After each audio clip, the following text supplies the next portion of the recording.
গাছে থোকায় থোকায় ঝুলছে মধু মাসের রসালো ফল লিচু। এর মধ্যেই আসতে শুরু করেছে রং। সপ্তাহ দুয়েক পরই বাজারে ওঠার কথা এসব লিচুর। তবে এই মৌসুমে মাথায় হাত দিনাজপুরের কৃষকদের। ঝলসে ও ফেটে যাচ্ছে লিচু, ঝরে যাচ্ছে গাছ থেকে। অসময়ে এসেছে রং, বড় হয়নি দানা। কৃষকরা বলছেন, যেভাবে লিচু ফেটে যাচ্ছে তাতে করে লোকসান ছাড়া লাভের কোনো উপায় নেই। বর্তমানে লিচুর অবস্থা খুবই খারাপ, কারণ বৃষ্টি বাদল নাই। তাছাড়া পানি কতবার স্প্রে করা যায়। যে লিচুর অবস্থা, যে লিচু দেখা যাচ্ছে এই লিচু আরো অনেক বড় হওয়ার কথা, কিন্তু সেই হিসেবে বড় হয়নি, অথচ রং চলে আসছে। পরিপূর্ণ পাকার সময় এটা না, আরো এক সপ্তাহ 10 দিন পর লিচুটা ফুল ফল পাকবে, কিন্তু এই রোদ্রের কারণে লিচু কালার হয়ে যাচ্ছে, বিচি বড় হয়ে যাচ্ছে, ফাটে যাচ্ছে, নষ্ট হয়ে যাচ্ছে। লোকসান তো অবশ্যই হবে।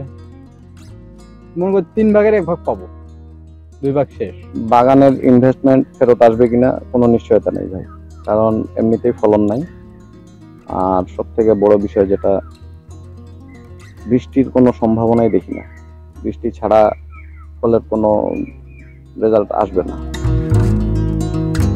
কৃষকরা বলছেন, প্রয়োজনীয় সেচ, বালাইনাশক, ভিটামিন স্প্রে ব্যবহার করেও তেমন একটা লাভ হচ্ছে না। চলমান দাবদাহ আরও কিছুদিন থাকলে এবার আর কোনো লিচুই বাজারজাত করা যাবে না বলে শঙ্কায় তারা।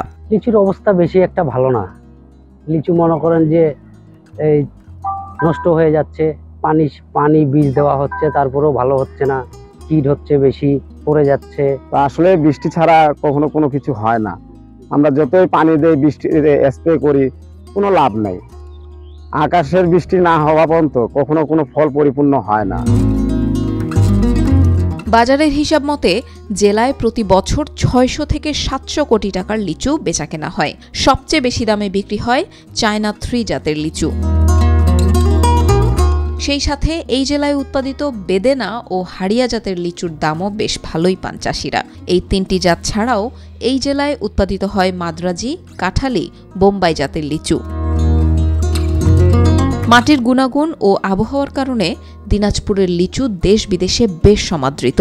টসটসে লাল ও রসালো, মিষ্টতায় ভরপুর ও স্বাদ গন্ধে অতুলনীয় হওয়ায় দিনাজপুরের লিচুর প্রতি সবার আগ্রহ একটু বেশি।